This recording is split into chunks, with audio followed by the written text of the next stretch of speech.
Malam ini kita mau coba merenungkan firman Tuhan ya. Saya ambil topiknya Dreams Redeemed ya. Impian yang dipulihkan ya. Saya yakin kita semua yang ada di sini pernah bermimpi ya, apalagi kalau masih anak-anak ya. Itu senang tuh, kita ngimpi apa aja yang kita mau ya. Nggak ada yang batasi ya. Saya pun masih kecil, saya ingat ditanya, kamu mimpinya jadi apa gitu loh. Kalau dulu favoritnya zaman saya nih, zaman saya jadi presiden. Ya. Kalau zaman sekarang saya rasa pada nggak mau ya. Ngelihat presiden kita Jokowi, waduh kayaknya pusing nih Pak Presiden kita, kesian ya, capek gitu ya. Terus ada juga yang mau jadi polisi, whatever lah. Kita mau apa yang kita mau jadi nantinya ya. Oke, kita mau baca sama-sama dari Ibrani 6 ayat 9 sampai 20 ya. Kita boleh baca bergantian, saya bacakan ayat yang genap, saya yang ganjil, lalu saudara-saudari semua yang genap ya, bergantian. Karena saya mau mengulas sedikit tentang bulan lalu tentang janji Tuhan ya. Saya akan ulas sedikit di firman ini di Ibrani 6 ayat 9 sampai 20. Boleh buka sama-sama supaya kita bisa align dengan topik yang pada malam ini saya akan sampaikan ya. Ini sangat berhubungan sekali. Oke, sudah dapat semua? Silakan buka. Saya akan baca di ayat 9 ya. Judul perikopnya, berpegang teguh pada pengharapan. Tetapi, hai saudara-saudaraku yang kekasih, sekalipun kami berkata demikian tentang kamu, kami yakin bahwa kamu memiliki sesuatu yang lebih baik yang mengandung keselamatan.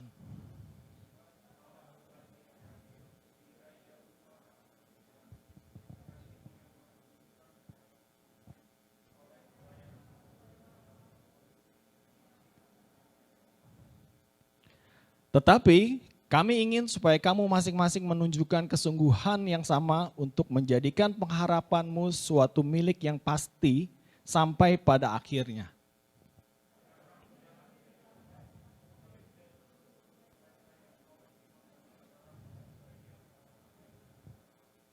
Sebab ketika Allah memberikan janjinya kepada Abraham, ia bersumpah demi dirinya sendiri karena tidak ada orang yang lebih tinggi daripadanya.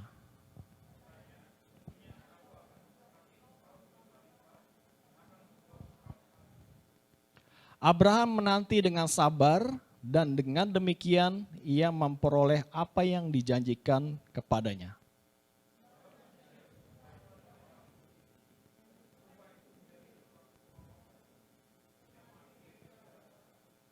Karena itu untuk lebih meyakinkan mereka yang berhak menerima janji itu akan kepastian putusannya, Allah telah mengikat dirinya dengan sumpah.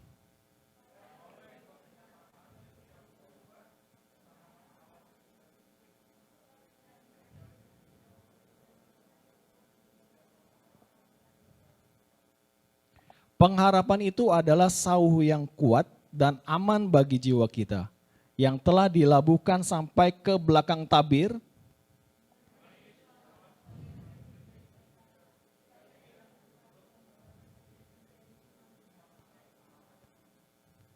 Amin ya. Saya tangkap dua hal, saya dapat terima dari firman ini ya, dari Ibrani 6 ini. Dikatakan yang di ayat 18 ya, dikatakan supaya oleh dua kenyataan yang tidak berubah-ubah.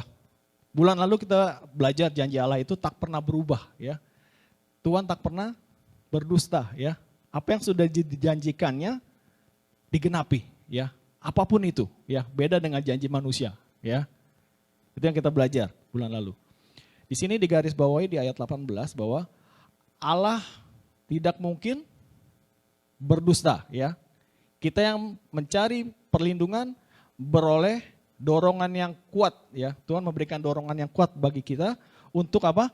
Menjangkau impian kita tadi. Pengharapan yang terletak di depan kita ya. Ingat, Tuhan memberikan dorongan, semangat loh ya.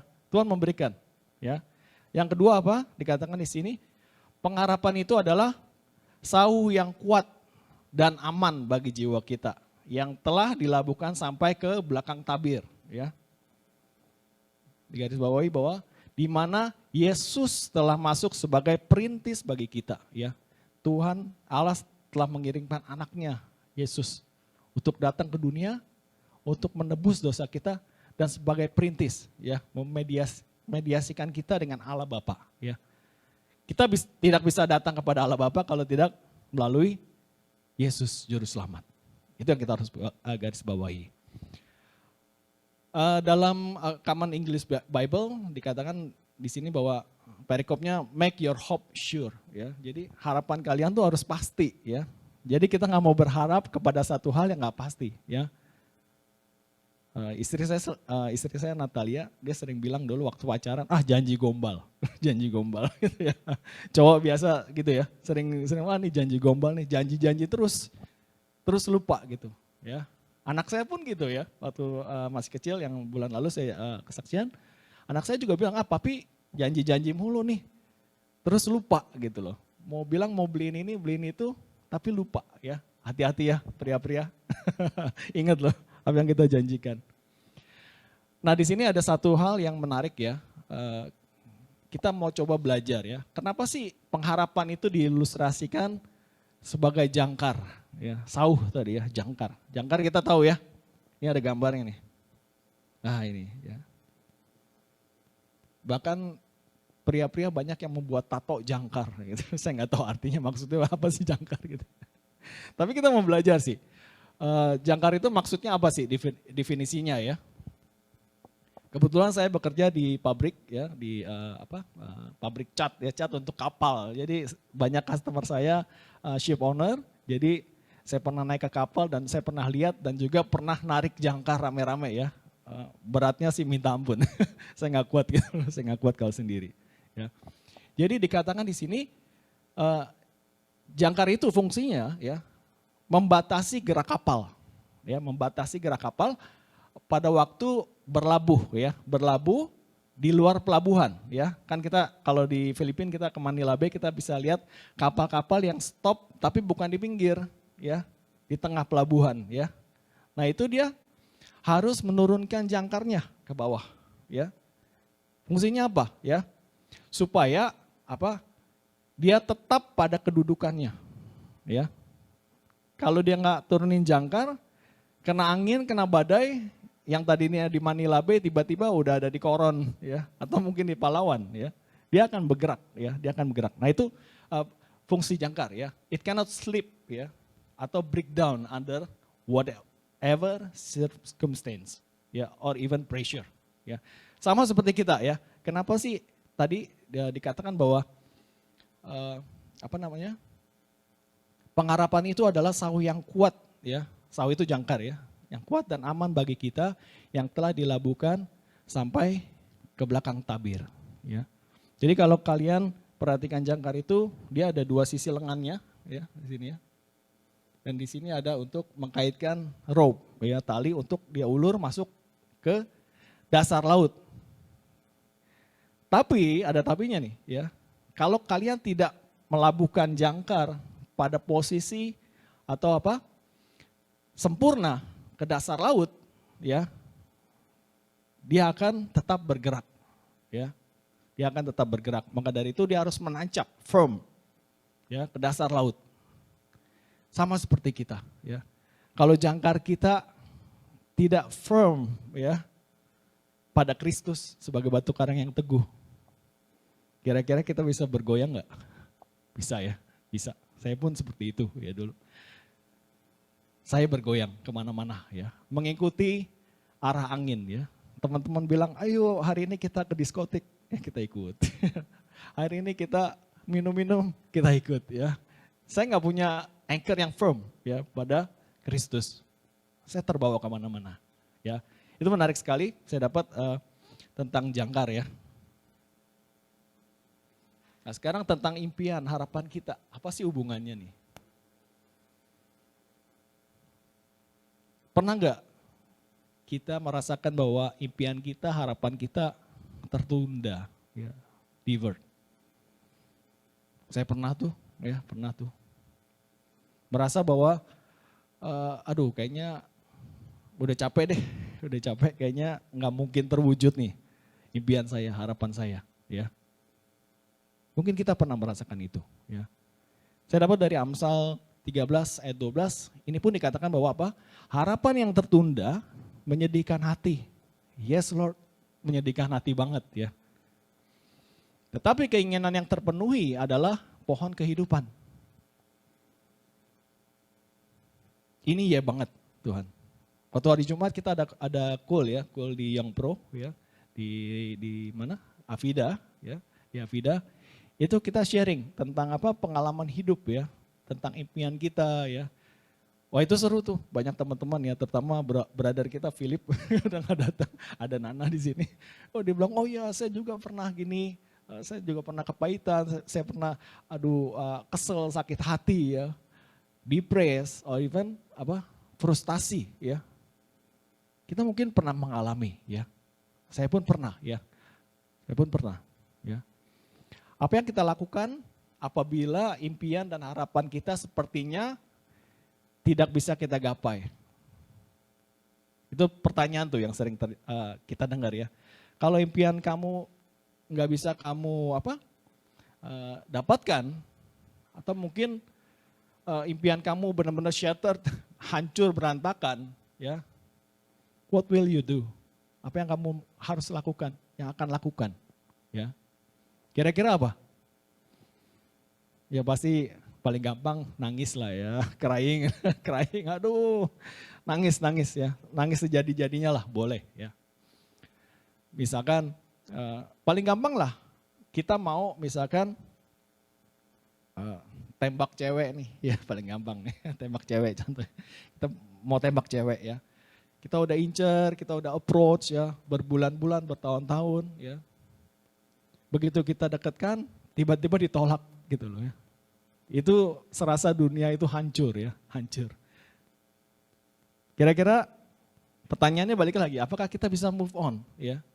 Apakah kita bisa berpikir itu bahwa ini mungkin mimpi saya yang tertunda ya. Siapa tahu Tuhan sudah menyediakan yang lebih baik ya. Nah itu yang kita mesti garis bawahi ya. Kita mau belajar.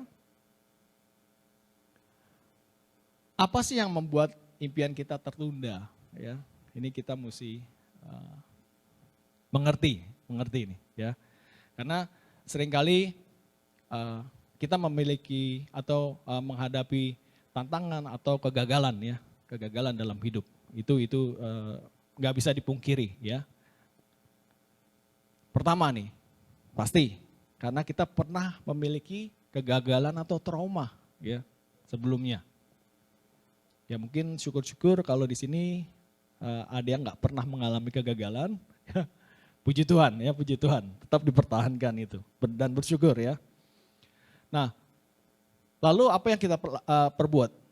Biasanya kita fokus pada kegagalan itu, pada tantangan itu ya. Kita mungkin kita menghadapinya langsung goyah ya, labil atau down ya. Ada loh ya orang yang seperti itu kalau menghadapi kegagalan atau tantangan dia langsung down ya. Dia butuh someone, kawan atau siapapun untuk bisa merangkulnya ya, memotivasi gitu, ngajak jalan lagi. Ayo dong move on ya. Move on dan move forward ya. Jangan cuma move on tapi nggak maju gitu. Kita harus maju ya. Move on and move forward ya. Maju ke depan, jangan balik lagi ke belakang. Ya. Mungkin kita kehilangan pekerjaan ya, sering terjadi ya. Mengalami trauma atau dibully ya, atau mengalami abuse ya. Masa lampau kita yang sering terus teringat di dalam benak kita ya, sehingga kita nggak bisa move on. Apapun yang kita impikan dan mau kita jalani, tiba-tiba aja itu aduh saya ingat ini ya. Kamu nggak bisa lah Hendra, kamu kan dulu kan pernah begini, pernah begitu. Akhirnya apa? Stop lagi, slow down lagi ya, seperti dari firman yang kita baca. Jadi kita berlambat-lambat gitu loh. Jangan seperti itu ya. Kita percaya bahwa tadi apa? Tuhan sudah memberikan semangat untuk mendorong kita. Ya, kita punya Tuhan di situ. Ya. Banyak macam ya, bahkan di dalam rumah tangga, yang mungkin background dari keluarga kita, aduh saya keluarga broken home nih ya. Saya khawatir kalau saya mau berumah tangga lagi. Ada loh teman-teman saya seperti itu juga ya. Jadi mereka nggak bisa move on, merasa bahwa impian saya ini benar-benar shattered, hancur, berantakan nih. Bukan cuma tertunda gitu loh ya. Lalu apa lagi kira-kira?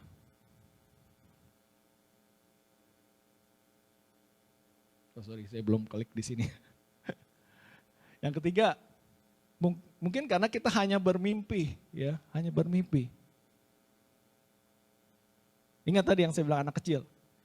Saya mau melakukan ini, punya rencana ini, punya mimpi itu, ya. Tapi ya hanya bermimpi. Maksudnya apa?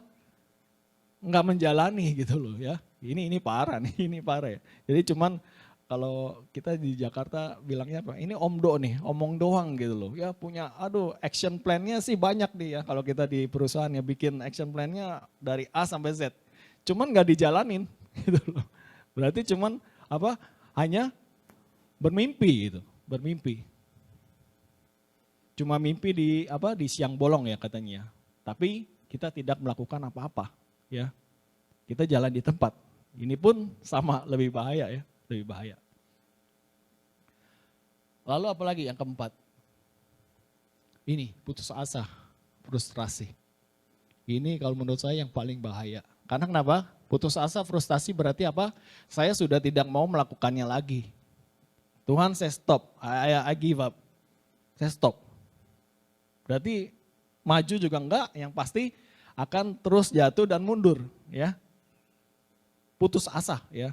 Dari kata-katanya juga kita udah bisa garis bawahi putus asa, putus, udah nggak melakukan apa-apa lagi, ya. Ini bahaya, ya. Tadi seperti saya bicarakan bahwa terkadang kita memang pernah mengalami ya, atau mungkin sering kita merasa dipatahkan oleh keinginan yang kita mau, tapi kita nggak bisa melakukan, ya. Terkadang kita berpikir bahwa aduh saya udah deh Tuhan, saya putus asa deh, saya nggak mau deh ya. Saya ada pengalaman juga di kantor, kebetulan saya pegang juga bagian teknik ya. Di tim teknik saya juga kita kan harus mendevelop ya kompetensi mereka. Kita kasih training dan juga kita kasih tes ya, kita kasih tes biasa seperti itu. Nah ada satu teman saya itu, dia udah senior ya, udah senior. Dari sebelum saya join di Filipina, dia pernah gagal tuh tesnya ya. Akhirnya, ya udah deh next lagi lah saya coba exam. Tahun kemarin dia ikut, dia tes, gagal lagi. Tahun ini ikut lagi, saya kasih dorongan, terus pray, gitu, pray. Nah, terus belajar, pokoknya never give up, coba terus ya, sampai kamu bisa ya. Walaupun tahun ini dia gagal lagi gitu, gagal lagi ya. Tapi kita nggak menceng dia, nggak ngebully dia, tapi ya kita kasih semangat ya. Bahwa apa? Terus. Finally, you got your point ya. Kamu pasti bisa. You will pass the exam ya. Jadi ingat tadi apa Tuhan bilang? Tuhan memberikan dorongan ya, semangat kepada kita ya. Jangan lupakan itu, yang 2 poin tadi ya. Di sini ada statement bagus ya, dalam hal psikologi dikatakan bahwa yang membuat hidup manusia terus-menerus merasa bahwa hidupnya itu berarti ya, dan menunjang manusia bereksistensi ya, berkelangsungan hidup ya, adalah pengharapan ya. Ingat loh, tanpa pengharapan ya, kita nggak bisa berbuat apa-apa ya.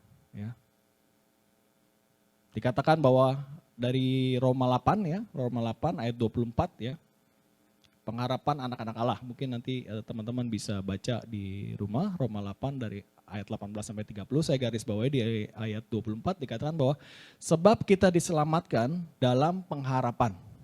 Tetapi pengharapan yang dilihat bukan pengharapan lagi. Sebab bagaimana orang masih mengharapkan apa yang dilihatnya.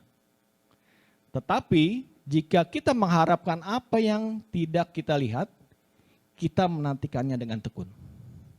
Ya enggak? Kalau kita belum lihat nih hasilnya, kita semakin penasaran kan, semakin kejar gitu. Kalau kira-kira udah ngelihat nih, wah kalau saya kejar kayaknya cuma dapatnya itu doang ya. Aduh, ya udahlah jalanin bolehlah, cuman slow-slow aja gitu. Slow-slow. Tapi kalau kita belum lihat ya hasilnya seperti apa, kita tuh kejar dengan tekun, ya pasti itu giat. Apalagi yang men, yang woman kayak kalian ya, pasti punya semangat yang kuat, yang tinggi. Kejar itu, kejar mimpi mereka, kalian.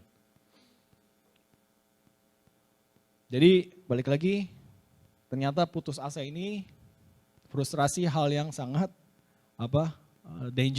dangerous ya.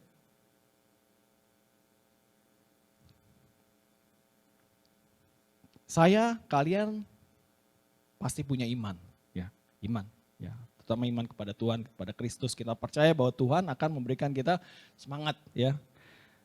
Saya suka statement ini dikatakan bahwa iman tidak membuat kita kebal terhadap kesulitan hidup, ya. Bukan berarti setelah kita punya iman, kita nggak akan menerima kesulitan hidup lagi, enggak, ya. Kesulitan itu ada, obstacles itu pasti ada di depan kita. Gimana caranya kita menghadapinya, ya, ya. Bukan kabur dari kenyataan, ya. Itu kadang-kadang kita kalau cowok-cowok dulu lagi kuliah, kita bilang kalau kita ada masalah ya, kita harus kabur dari masalah. Kabur, nggak benar itu ya. Kita harus hadapi masalah itu ya, hadapi bersama Tuhan ya. Kita harus selesaikan itu ya, karena nanti masalah itu akan timbul lagi gitu loh ya. Masalah itu pasti ada ya di dunia ini ya. Di Roma 12 ayat 12 dikatakan bahwa bersukacitalah dalam pengharapan, sabarlah dalam kesesakan, sama seperti tadi Abraham ya, yang menerima janji Tuhan ya.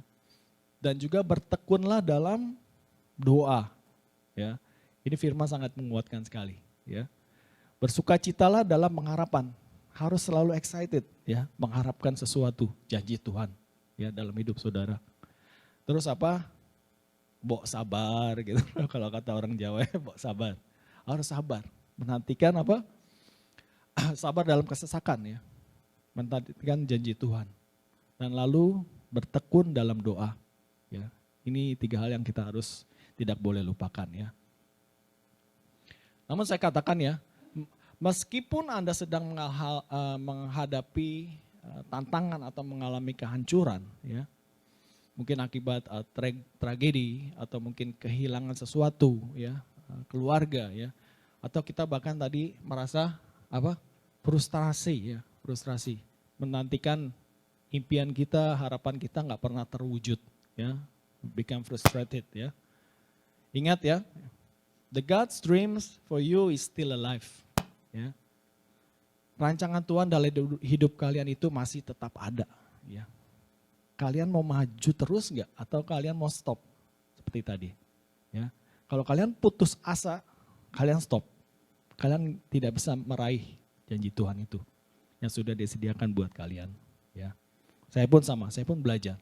Terus berjalan ya, walaupun kesesakan, tantangan ada, terus berjalan ya.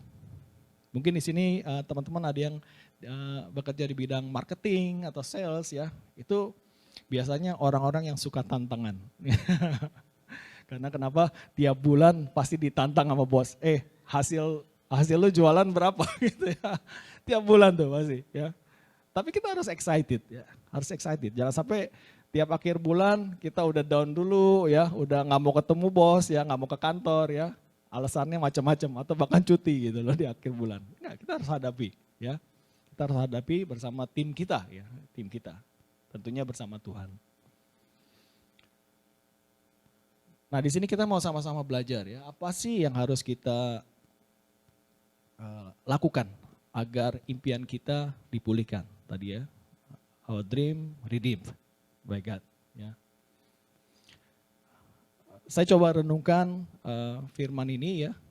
Saya dapat dari Dari Amsal ya, dari Amsal. Cuman waktu saya merangkum itu lama banget gitu ya, lama banget. tiap lagi coba rancang nih, ini maksudnya apa sih Tuhan yang gampang untuk saya sampaikan, ya, sampaikan buat teman-teman gitu, supaya kita tahu apa sih yang kita harus lakukan agar impian kita dipulihkan, ya. Saya dapat 3 hal, ya. Yang pertama, berserah penuh, ya. Harus surrender all, ya. Berserah penuh berarti apa? Trust in Jesus, ya, and rely confidently on Him, ya. Jadi bukan setengah hati, ya, sepenuh hati, ya. Itu saya dapat. Oh, berarti saya benar-benar harus berserah Tuhan. Walaupun, ya, tadi, walaupun posisi saya sekarang sedang frustrasi, ya, merasa shattered. Tuhan, saya berserah, ya, berserah kepada Tuhan. Tuhan mau ngapain saya deh, saya mau dengar, ya. Itu namanya surrender. Surrender. Dikatakan bahwa di sini percayalah kepada Tuhan dengan segenap hatimu, janganlah bersandar kepada pengertianmu sendiri. Ya, ini firman Tuhan sungguh luar biasa, ya. Berarti kita harus berserah sepenuh hati, ya, kepada Tuhan, bukan setengah hati, bahkan dengan kekuatan sendiri, ya, benar-benar surrender. Karena Tuhan peduli pada kita dan impian kita. Ingat yang tadi kita baca, ya. Dia begitu peduli sehingga dia bersedia membimbing kita menjauh dari apa yang kita pikirkan, ya.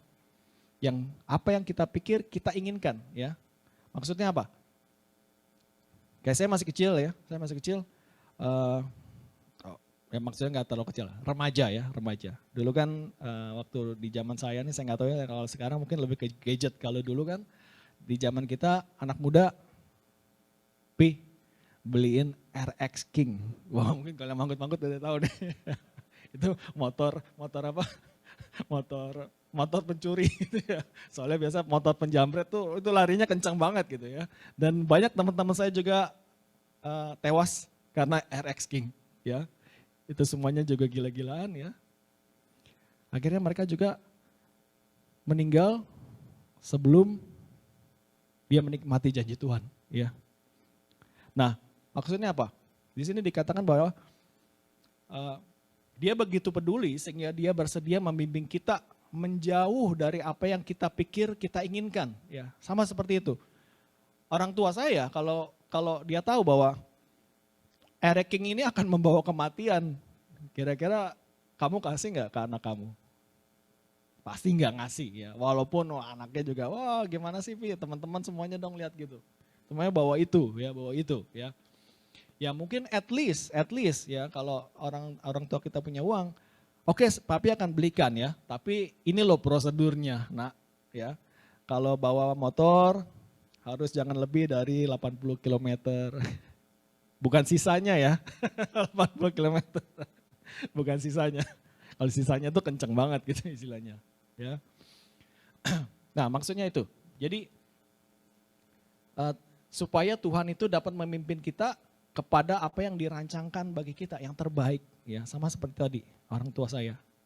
Oh ya, saya beliin motor deh, tapi saya dibelikan motor dulu apa? Namanya Honda Bebek, ya. Honda Bebek.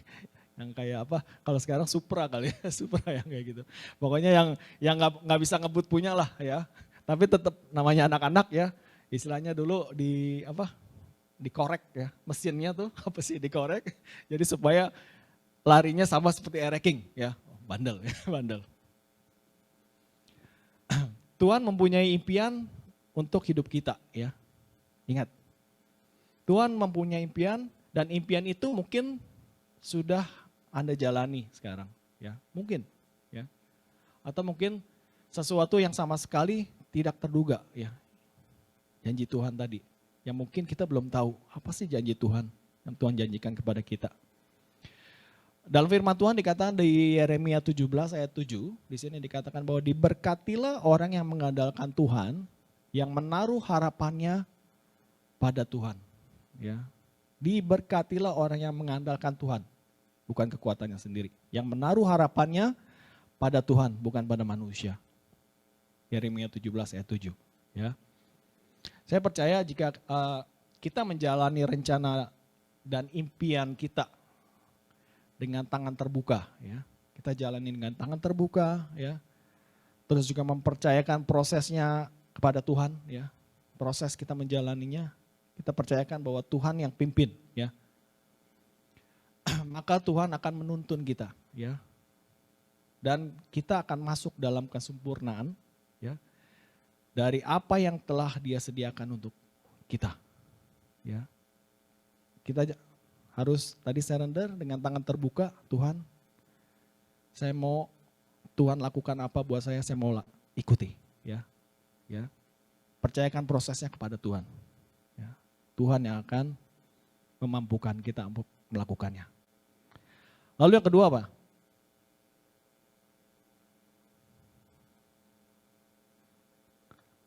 Mohon pimpinan Tuhan. Lead me on Tuhan, ya. Minta Tuhan pimpin kita, ya. Bukannya kita yang mau mimpin Tuhan, ya. Kadang-kadang kita yang mau mimpin Tuhan. Tuhan, saya mau ke sana dong, ya. Berkati Tuhan, ya. Tanpa ngomong dulu, tapi udah nyampe, ya. Udah nyampe, ya. Seperti kemarin waktu kita cool tuh kita sharing, ya. Apa sih yang perubahan dari suami-suami kalian, ya, waktu pacaran sama sekarang gitu kan. Biasanya banyak tuh kemarin kita dengar bahwa, oh ya, jarang ngasih kabar gitu loh. Kalau dulu masih pacaran selalu, waduh sayang saya mau kesini ya, saya jemput ya, udah makan belum gitu ya. Begitu udah married ya, seharian nih gak ada kabar gitu. Sampai diteleponin di SMS atau WA gak pernah komen ya. Yang ketawa sudah pengalaman. Coba senggol sebelahnya brosis, sudah pengalaman ya, seperti itu. Jadi akuilah Dia dalam segala lakumu, maka Ia akan meluruskan jalanmu. Ini dari apa? Amsal 3 ayat 6. Dikatakan bahwa akuilah Dia dalam segala lakumu, maka Ia akan meluruskan jalanmu. Maksudnya apa? Semuanya itu karena Tuhan, bukan karena kemampuan saya, ya, atau bukan karena bos saya, ya. Semua itu karena Tuhan sudah merencanakannya untuk saya, ya. Sama seperti Raja Daud, tadi pagi pastor kita, Pastor Robert berkhotbah, dia juga mengambil contoh Raja Daud, ya. Raja Daud mulai dari dia melawan Goliat, ya, sampai dia terus menjadi raja, berperang, dia nggak pernah kalah loh, ya. Syaratnya apa sih? Dia tahu bahwa dia selalu mengandalkan Tuhannya, ya. Dia mengandalkan Tuhan. Sehingga Tuhan yang berperang, ya, atas bangsa Israel, ya. Sehingga dia nggak pernah mengalami kekalahan. Dan dia selalu bersyukur memuji Tuhan atas kebesaran Tuhan. Karena Tuhan dia meraih kemenangan, ya. Sama di dalam hidup kita juga, kalau kita mendapatkan sesuatu reward atau mungkin apapun, ya, jangan lupa untuk bersyukur bahwa ini semuanya karena Tuhan.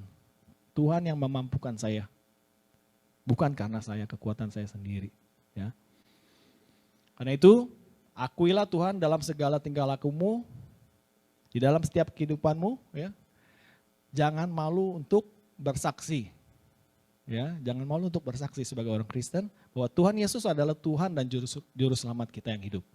Ya, dimanapun kita ditempatkan, kepada siapapun, ya, jangan pernah malu bersaksi itu, ya. Karena dengan kesaksian kalian banyak jiwa-jiwa lain juga dipulihkan, ya. Bahkan yang belum pernah mengenal siapa itu Yesus. Ya.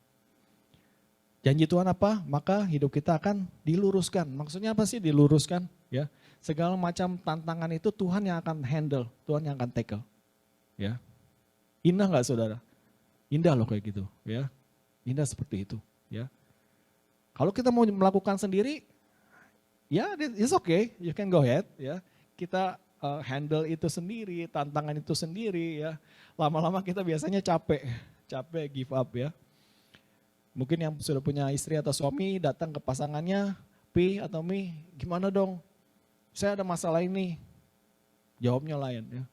Syukurin, nggak dengerin sih apa yang gue ngomong, ya. Makanya dengerin, ya. Gitu. Aduh tambah lemes lagi, Oh my God, akhirnya apa? Frustasi, depresi, ya, depresi. Jadi kita harus sungguh-sungguh mengakui dan mengandalkan Tuhan dalam setiap tingkah laku kita, ya. Di dalam rencana kita, ya. Tingkah laku kita, rencana kita, bahkan cita-cita kita, ya impian kita, ya selalu mengandalkan Tuhan. Maka Tuhan akan meluruskan jalan kita, ya. Selalu diingat itu ya. Saya bacakan dari Yesaya 55 ayat 8 sampai 9. Dikatakan di sini bahwa sebab perancanganku bukanlah rancanganmu, ya dikatakan. Dan jalanmu bukanlah jalanku. Demikianlah firman Tuhan. Seperti tingginya langit dari bumi, demikianlah tingginya jalanku dari jalanmu dan rancanganku dari rancanganmu. Terkadang kita melihat bahwa aduh, kok apa yang Tuhan mau gak sesuai ya dengan apa yang saya mau, ya Tuhan. Gak enak nih Tuhan, ya. Saya tetap kekeh mau jalan lewat jalan saya sendiri, ya. Terkadang kita seperti itu. Jangan lupa, mohon pimpinan Tuhan. Lead me on Tuhan, ya. Ajar saya untuk selalu berjalan di dalam jalanmu. Yang pasti jalan kebenaran, firman Tuhan. Amin saudara? Amin. Lalu hal yang ketiga, ya. Jalan. Sip. Dan boleh tolong klik. Udah Den. Oke. Yang ketiga.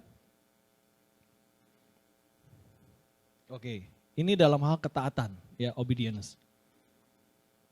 And no turning back. Maksudnya apa? Jangan lagi kembali ya kepada dosamu. Itu penting, ya. Dikatakan di sini apa? Kita harus hidup dengan rendah hati, ya. Takut akan Tuhan dan menjauhi kejahatan. Ya, ini saya garis bawahi bahwa kita harus taat, ya. Taat itu apa? Rendah hati, ya. Rendah hati. Kita berani melepaskan apa yang menjadi kehendak kita, bukan kehendak Tuhan. Kepencet. Kita berani melepaskan keinginan kita, melepaskan dosa kita, ya. Bahkan juga kita berani melepaskan pengampunan, ya pengampunan.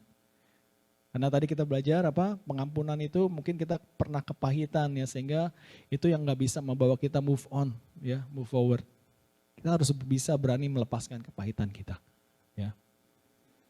Ini makanya minggu depan kita ada HMC, Healing Movement Camp, ya. Itu kita undang juga teman-teman semua yang ada di sini. Ambil momen indah itu bersama Tuhan, ya. Kita mau kalian semua juga dipulihkan, ya dipulihkan. Satu hari kita bersama-sama, mungkin nanti ada pengumumannya ya. Itu sangat indah sekali ya. Ajak juga teman-teman, suami atau istri ya untuk join bersama. Jadi kita balik lagi di sini, saat kita hidup dengan rendah hati ya. Takut akan Tuhan dan menjauhkan segala kejahatan ya. Keadaan kita dipulihkan sama Tuhan ya. Ini janji Tuhan. Dan juga kita dimampukan untuk bangkit bersama Kristus. Ini yang penting, ya. Jangan terpuruk dalam keputusasaan. Tapi kita bisa apa? Dibangkitkan, ya. Dibangkitkan bersama Kristus, ya. Untuk terus bertekun, ya, bertekun. Ya, bertekun dan bersukacita dalam pengharapan kita. Karena Tuhan sudah memulihkan impian kita, ya. Ingat, kita harus rendah hati, ya. Takut akan Tuhan dan menjauhi kejahatan. Itu juga dikatakan di Amsal 7 dan 8, janganlah engkau menganggap dirimu sendiri bijak, ya. Takutlah akan Tuhan dan jauhilah kejahatan. Kita harus rendah hati, taat pada firman Tuhan, ya. And no turning back, ya. Kita harus berani bertobat kalau kita melakukan kesalahan, ya. Bukan ngumpet atau menjauh dari Tuhan, ya. Katakan, Tuhan, saya melakukan kesalahan, minta ampun dan bertobat. Kita bisa ambil keputusan, ya. Karena itulah yang akan menyembuhkan tubuhmu dan menyegarkan tulang-tulangmu, ya. Sehingga keputusasaan kita rasa mungkin depresi kita, frustasi, atau mungkin kepahitan kita itu bisa dihilangkan sehingga kita bisa move on kembali. Ya, hanya Tuhan yang bisa merelieve kita dari hal seperti itu. Ya.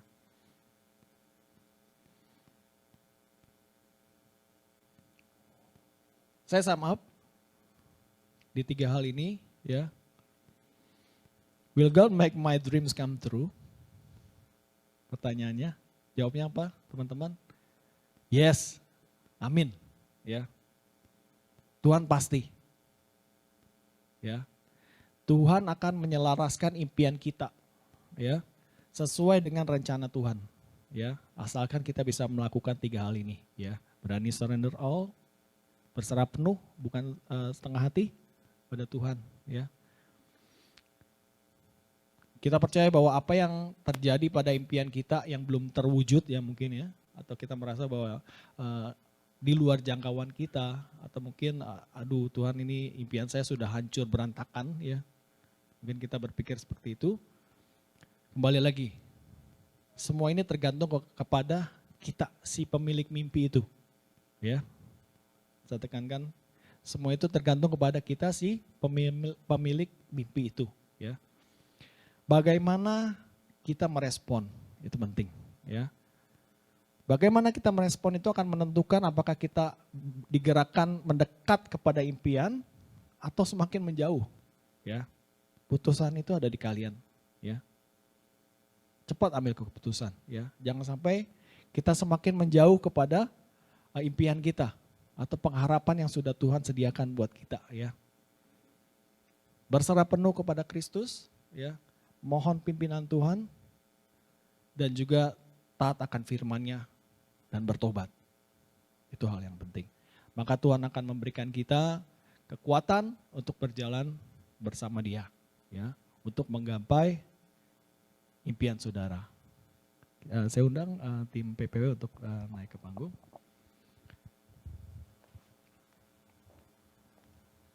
Jadi saya bacakan di Amsal 3-8 itu, percayalah kepada Tuhan dengan segenap hatimu dan janganlah bersandar kepada pengertianmu sendiri. Akuilah Dia dalam segala lakumu, maka Ia akan meluruskan jalanmu.